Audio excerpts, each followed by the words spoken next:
खरं तर अनेक समस्यांमुळे राज्यातल्या आश्रमशाळांची खूप मोठ्या प्रमाणात दुरवस्था झाली आहे। वाशिम आणि परिसरातल्या काही आश्रमशाळांचा सर्वे त्याचं चित्रण एबीपी माझानं केलं आणि यानंतर मुख्यमंत्री कार्यालयानं सुद्धा या आश्रमशाळांच्या स्थितीची दखल घेतलेली आहे आणि तातडीनं कारवाई करण्याचे आदेशही दिले गेले आहेत।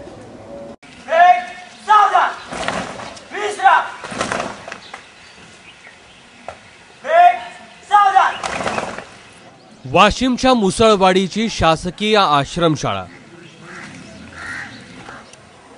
इथं तब्बल 117 मुली राहतात, त्याही एकाच गोदामासारख्या खोलीत।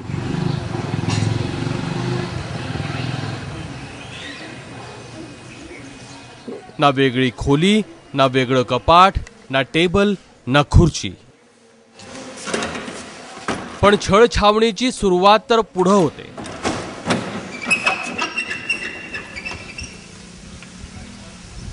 12वी पर्यंत शिकणाऱ्या मुलींच्या शौचालयाला दारच नाहीयेत, पुरेसं पाणीही नाही।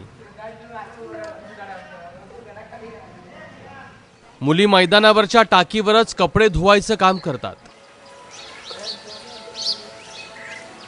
सोलारचा प्रोजेक्ट धूळ खात पडलाय, जनरेटर भंगारात निघालंय, त्यामुळे कडाक्याच्या थंडीतही आंघोळ थंड पाण्यानं।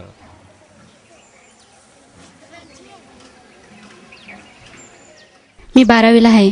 अच्छा, आणि काय मला सांग, तू एका गोदाम मध्ये 111-17 मुली कशा राहता तुम्ही? राहू शकत नाही।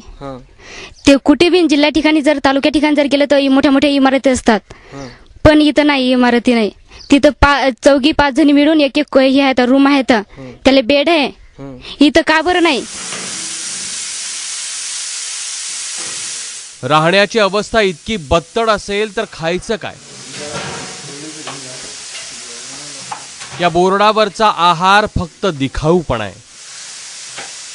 याचं कारण तुम्हीच बघा।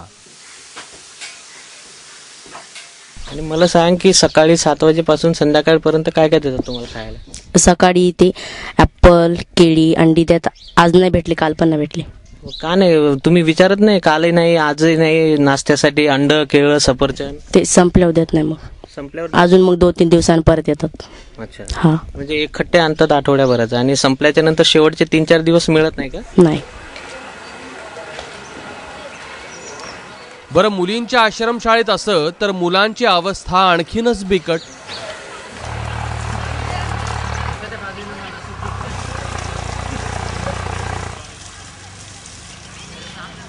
क्लासरूमच्या नावाखाली असे बिनभिंतींचे वर्ग आहेत। थंडी, वारा, पावसात आयुष्याशी झगडण्याचंच शिक्षण।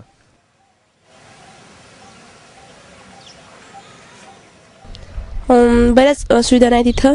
मुलीला एक क्वार्टर पाहिजे अभ्यास करण्यासाठी, फॅन हवे आहेत अभ्यास आणखीन बऱ्याच अशा सुविधा नाहीत। तो दरवाजा तर एक लात घातली पडून जाते तिकडे। पाळा आश्रमशाळेत शाळकरी मुलीवर अत्याचाराचं प्रकरण घडल्यानंतर सरकारनं चौकशी समिती नेमली। त्याचा अहवाल आणखी धक्कादायक आहे। बहुतेक ठिकाणी मुलींना उघड्यावर आंघोळ करावी लागते। वसतिगृह, शौचालय, स्नानगृहांना बहुतेक ठिकाणी दारच नाहीयेत। मुलींच्या वसतिगृहात पुरुष कर्मचाऱ्यांचा वावर सर्रास असतो। प्रवेशद्वारावर आणि वसतिगृहाला वेगळा सुरक्षा रक्षकच नाही। थंडी, वारा, पाऊस कुठल्याही मोसमात आंघोळ थंड पाण्यानंच होते। पुरेसे जेवण मिळत नाही। काही ठिकाणी 12 तास मुली उपाशी असतात। याशिवाय जेवणखाण, शिक्षण आणि इतर सुविधांबद्दल वेगळं काय बोलायचं? पण तरीही आदिवासी विकास मंत्री थातूर मातूर उत्तर देण्यात धन्यता मानतायत। राज्यात हजाराच्या वर आश्रमशाळा आहेत, त्यातल्या 60% आश्रमशाळांमध्ये कुठल्याही सुविधा नाहीयेत। वर्षाला 1200 कोटींचं अनुदान लाटूनही आपल्या लेकी बाळींना जर मरण यातना सोसाव्या लागत असतील तर सरकार नावाचं बुजगावणं काय करतंय हे वेगळं सांगायला नको। वाशिमहून प्रणय निर्बाण आणि सरिता कौशिकसह ब्युरो रिपोर्ट एबीपी माझा.